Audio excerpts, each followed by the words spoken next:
मोनसे गोदान भिडिअनि गोदान आपडेट्स लानानै फैलायबाय। हेलो लोगोफोर, नोंथांमोना नैबे टाइटल आरो थाम्बनेलाव होनाय भिडिअखौ फुल नायाखैब्ला बे भिडिअनि गेजेरजों नायना लादो। आसा खालामो बे भिडिअखौ जागायनायनिफ्राय जोबजासिम नायलांगोन। बिदिब्ला फैदो दिनैनि बे गोदान भिडिअनि गोदान आपडेटनि सायाव। दिनैनि बे गोदान भिडिअ आपडेटनि टाइटलानो जादों KHनि बिबार। बियो मोनसे गोदान बैसागु मेथाइ। दासिमहालागै बे गोदान भिडिअखौ फुल नायाखै अब्ला बे भिडिअनि गेजेरजों नायना लानो हासिगोन। बे भिडिअआव कास्ट महरै दं मिथिना मुसाहारि आरो सिमां चैनारि।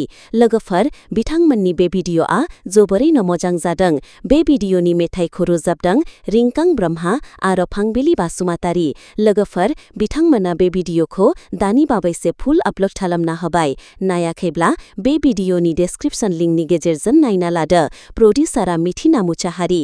बे भिडिअखौ फुल नायनो थाखाय प्रोडाक्शन नैबे स्क्रिनाव होनाय इउटिउब चेनेलआव थांनानै बे भिडिअखौ नायना लाहैदो आरो चेनेलखौ साबस्क्राइब खालामना होदो जेन बेफोरबादिनो गोदान गोदान भिडिअखौ थाब नुनो मोननाय बायदि।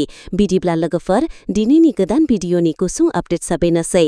भिडिअखौ लाइक, शेयार, कमेन्ट खालामना गालांदो। नेक्स्ट आपडेट्सखौ थाबैनो लाना फैगोन। Thanks for वाचिं।